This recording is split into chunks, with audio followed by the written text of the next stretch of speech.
Olá, turminha do quarto ano, tudo bem com vocês? Vamos começar a nossa aula de hoje de História e hoje a gente vai fazer uma revisão geral de todo o conteúdo que a gente tem feito até agora nas nossas videoaulas. Então, para que a gente possa começar, vocês irão pegar a apostila de vocês, iremos iniciar com a página 393. O conteúdo era sobre o primeiro reinado e falava sobre Dom Pedro, primeiro imperador do Brasil. Então, nesta página 393, havia uma atividade onde a gente ia falar sobre a Constituição de 1824, aquela Constituição que foi imposta por Dom Pedro I quando ele tornou-se o imperador. Sobre a Constituição de 1824, escreva V para sentenças verdadeiras e F para sentenças falsas. Então, nós temos aqui a letra A está perguntando se a religião oficial do Império era o catolicismo e outras práticas religiosas estavam permitidas, desde que não fossem praticadas em espaços públicos. Verdadeiro, né? A religião principal era o catolicismo, as outras religiões, né, podiam fazer seus cultos, porém não podia ser em espaços públicos, precisava ser em espaços privados. Na letra B está perguntando assim se o imperador nomeava altos dirigentes religiosos que, com o apoio do Papa, governariam o Brasil. Não, isso é falso, né? Não tinha essa postura do imperador de nomear altos cargos no catolicismo, né, na igreja. Na letra C, o Brasil seria composto de 19 províncias governadas por presidentes escolhidos pelo imperador. Sim, né, o Brasil, a partir de então, depois que houve o Império, né, depois que teve a independência do Brasil, passaram a ter províncias, porque antes disso eram as capitanias, né, hereditárias, e então passou a ser províncias a partir do primeiro império, somente na letra D. Então, a resposta é verdadeira, tá? Então, na letra D, também, somente homens que dispunham de determinada renda poderiam votar. Até que a gente falou sobre a Constituição da mandioca. Então, quem tinha bastante verba, naquele sentido, em quantidade de mandioca até, né? Quem vendia naquela época poderia apenas votar. Então, o voto era censitário. Então, verdadeiro. Na letra E, o sistema de governo seria uma república parlamentar e o imperador eleito pelo povo. Falso, né? O imperador era o soberano, por isso ele inclusive até criou o poder moderador, ok? Então, nessa página 393, sobre a Constituição de 1824, na página seguinte, na página 394, onde tinha lá as constituições brasileiras ao decorrer dos tempos, né, desde 1824 até a de 1988, que foi a elaboração da nossa última Constituição. Então, a gente tem na atividade número 1 a seguinte pergunta: qual é a principal semelhança entre a Constituição de 1824 e a Constituição de 1937, aquela Constituição que foi feita pelo Estado Novo? Então, a principal semelhança é que as duas constituições concentraram poder nas decisões nas mãos do imperador em 1824 e do presidente em 1937. Então, a de 1937, que foi feita por Getúlio Vargas, ela centralizou o poder totalmente na mão do presidente. Ele passou a ser um ditador. E na do imperador, ele criou o poder moderador, onde todo o poder ficava centralizado nas mãos do imperador. Na atividade número 2 está dizendo assim: no ano de 1872, quando ocorreu o primeiro censo populacional do Brasil, 82% da população não sabia ler e escrever. Na década de 1900, a taxa de analfabetos era de aproximadamente 70% da população. Nas décadas de 1950 e 1960, a taxa de analfabetismo era de menos de 50% da população e alcançou marca de menos de 20% em 2000. Bom, considerando esses dados, você compreende que era mais fácil para os cidadãos tomarem conhecimento das leis do país no início ou no final do século XX. Então, considerando os dados, então assim, tornou-se mais fácil aos cidadãos tomarem conhecimento no final do século XX. Por quê? Tendo em vista que essas leis eram escritas, né? E que dificultavam o acesso às informações às pessoas que não sabiam ler. Então, no início do século lá, não tinha como, né, a população, em 1900, por exemplo, a população saber o que eram as leis, né? Uma que eles precisariam de saber ler. Então, a dificuldade era maior. Então, a dificuldade foi bem menor no final do século XX, porque a grande quantidade de analfabetos diminuiu. Então, era possível as pessoas terem mais acesso a essas informações. É por isso que quanto mais a gente lê, quanto mais a gente aprende, mais a gente consegue ter conhecimento, informações sobre o que acontece na sociedade. A gente tem bastante aprendizado, ok? Então, por enquanto a gente vai dar uma pausa aqui para a gente fazer a próxima atividade. Continuando a correção, então, da página 397, a atividade número 1 é para completar.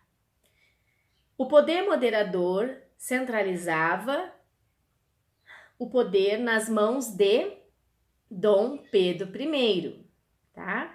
Que lhe dava o direito de vetar as leis de que discordasse. Então, o poder moderador estava centralizado nas mãos de Dom Pedro I.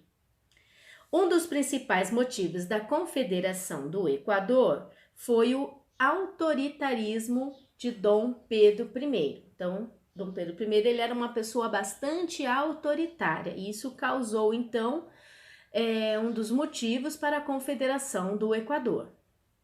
Os revoltosos de Pernambuco tinham o objetivo de separar aquela região do Império Brasileiro. Então, eles queriam tornarem-se uma província independente do Brasil. A região da Cisplatina estava em posição estratégica e foi disputada pelo Brasil e pelas Províncias Unidas do Rio da Prata durante 3 anos, tá? Então, era uma região ali disputada, né? E se chamava Províncias Unidas do Rio da Prata. Assinale com o X as alternativas que indicam semelhança entre a Confederação do Equador e a Guerra da Cisplatina. Então, na letra A já está dizendo assim, no quadradinho, aliás, no primeiro quadradinho está dizendo assim: as duas regiões ansiavam pelo fim da monarquia. Então, quer dizer que o principal objetivo delas era o fim da monarquia? Não, não era o fim da monarquia, né? Essa não era o principal objetivo da disputa. As duas localidades disputavam e opunham-se contra o Império Brasileiro? Sim, né? Elas não aceitavam, inclusive, o autoritarismo de Dom Pedro I também. Então, xizinho aí. No próximo quadradinho está dizendo assim: ambas tinham como objetivo se tornarem independentes do Brasil? Sim. Portanto, somente a região da Cisplatina tornou-se independente e hoje forma o Uruguai. Pernambuco não conseguiu. Que bom, né? Porque já pensou, nós íamos perder esse estado maravilhoso. Os dois conflitos foram vencidos pelas tropas de Dom Pedro I? Sim. Dom Pedro I saiu vencedor, né, nessas duas disputas a princípio, tanto na Confederação do Equador quanto na da Cisplatina. Porém, a Cisplatina mesmo assim, né, acabou tornando-se independente após essa disputa.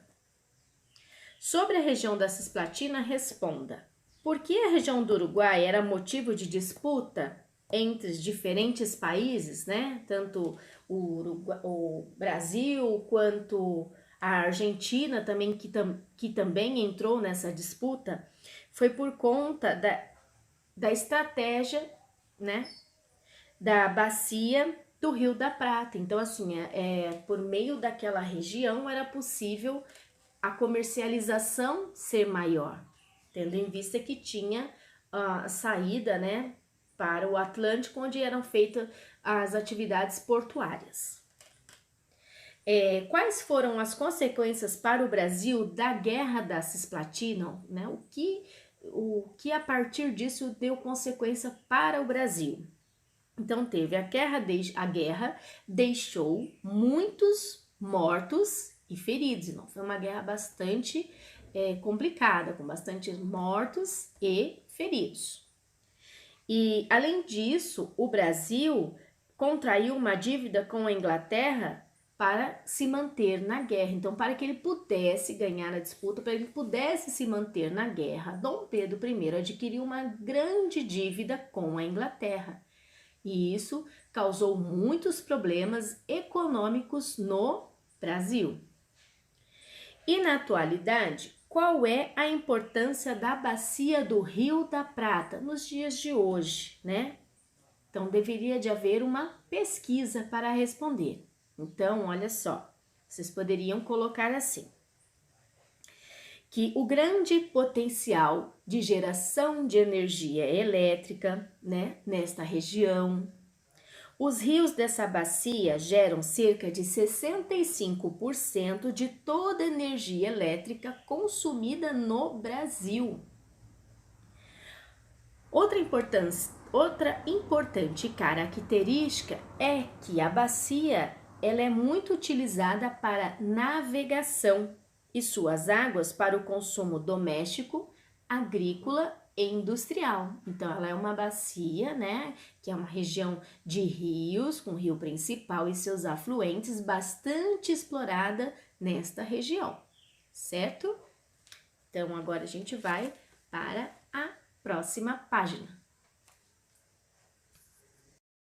Na página 399, sobre a abdicação de Dom Pedro I. Esta é a última atividade desta unidade. Então, nós finalizamos a unidade número 2 e esta agora é a última atividade. Para as próximas aulas, a gente vai revisar também os conteúdos da unidade 1 que foram estudados no primeiro bimestre, mas como já faz um bom tempo que nós estamos distantes, eu vou fazer novamente a revisão da primeira unidade nas próximas aulas. E hoje a gente finaliza aqui então os exercícios, a correção dos exercícios da unidade 2, que estava previsto para as atividades do segundo bimestre, ok? Depois nós vamos iniciar a unidade 3 somente quando nós iniciarmos o próximo bimestre, certo? Então, a abdicação de Dom Pedro I, na página 399, está assim: a atividade número 1, escreva V nas afirmações verdadeiras e F nas afirmações falsas. Então, assim, a letra A está dizendo: Dom Pedro I abdicou o trono brasileiro após a morte de Dom João VI para evitar que o irmão dele assumisse o trono de Portugal. Ocorreu isso? É verdadeiro ou é falso? Falso, né? Ele não fez isso, certo? Ele ainda continuou no Brasil. Na letra B, A abdicação de Dom Pedro I concretizou a independência do Brasil? Então, o que foi isso, né? Porque concretizou, mas professora, começou a independência do Brasil em 1822, aí Dom Pedro I tornou-se imperador. Como que agora concretizou? Por quê? Porque neste caso finalizava onde o domínio total de Portugal, a ligação ainda que tinha a família real do imperador, né, Dom Pedro I com Dom João VI, ainda havia um laço com Portugal.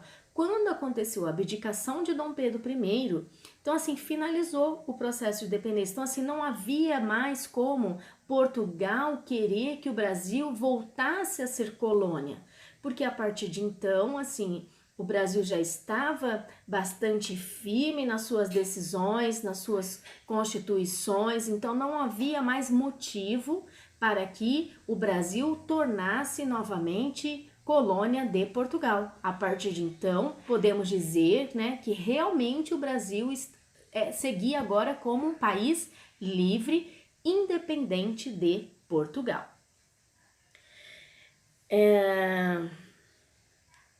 Então, verdadeiro. E na letra C, com o retorno de Dom Pedro a Portugal, o Brasil passou a ser governado temporariamente pela Inglaterra, pois Portugal tinha interesse em colonizar o Brasil novamente. Não, isso não aconteceu, né? O que aconteceu foi que o Dom Pedro I, deixou o trono a favor do seu filho Pedro de Alcântara. Porém, na época, ele com apenas 5 anos de idade, não podia, né, tomar a frente das decisões de um país. Então, neste período, entraram pessoas para governar o país, chamadas de regentes. Então, iniciou o período regencial no Brasil, até que Pedro de Alcântara iniciasse a sua maioridade. Na atividade número 2, está pedindo para explicar a situação social e política do Brasil quando Dom Pedro I abdicou. Como que estava o Brasil socialmente, né, e politicamente quando houve a renúncia de Dom Pedro I? Então, o Brasil ele passava por uma grave crise econômica, tendo em vista que havia saído da guerra da Cisplatina e adquirido uma dívida muito grande com os ingleses. Então, o Brasil tinha dívidas a pagar, então havia uma crise econômica. E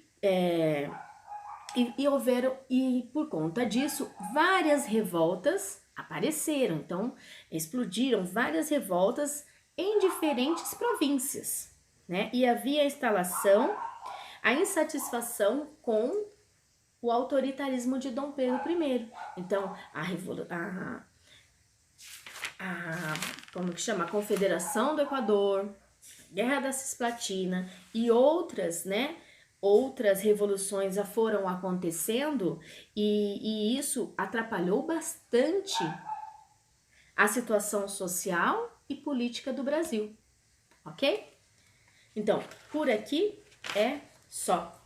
Eu vou fazer umas atividades de um apanhado geral deste conteúdo da unidade 2 em questões e vou deixar para que vocês possam realizar essas atividades no caderno, ok? Como se fosse um roteiro de estudo igual nós fazíamos em sala de aula.